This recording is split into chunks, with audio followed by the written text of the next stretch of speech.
I am about 1.75 meters tall, but some of the world's best high jumpers can clear more than half a meter above that.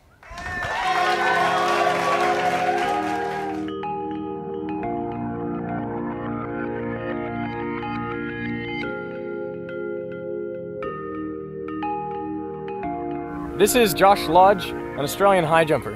What's your personal best at high jump? 2 minutes 22. That's pretty high. The world record is Sotomayor from Cuba. It's about this high, 8.5 inches, 245. Same height as a full men's volleyball net.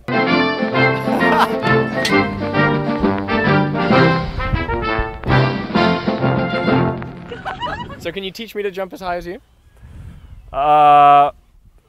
I don't know. He knows that he can't. Tell me about the technique that all the modern high jumpers use. So they do the Fosbury flop, so that's with the J curved run up.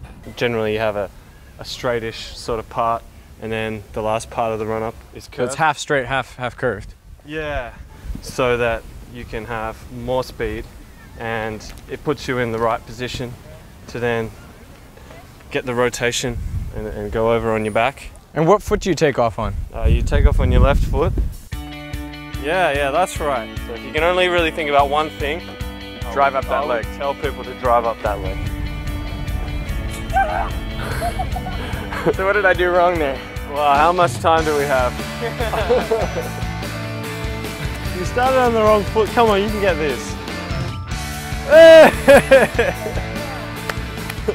So before the Fosbury flop, the main technique that people used was the straddle? Yeah, the straddle, or I think it was also known as the Western roll. With that technique, athletes came on a much sharper angle to the bar in a straight line, and they took off from their leg closest to the bar. And did they go up frontwards or also backwards? They went over the bar on their front. They still required some sort of mats for the straddle, but I'll show you a scissor.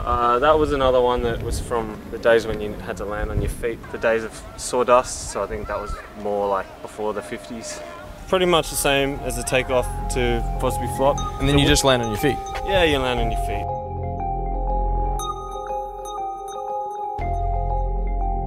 It's a really old one, and it's what they aim as the takeoff to Fosbury flop. And then you just land on your feet? Yeah, you land on your feet.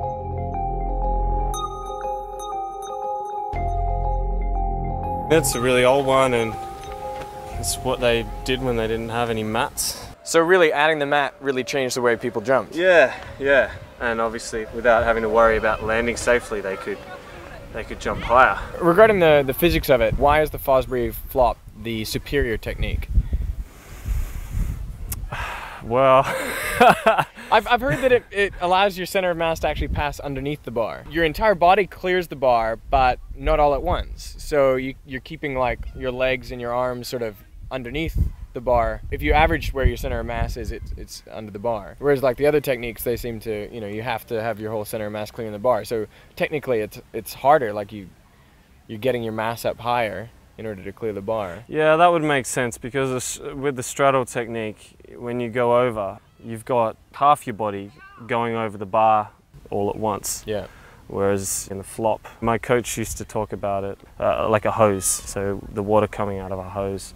You only need to get each bit above the bar at the right time, as opposed to all of it at once.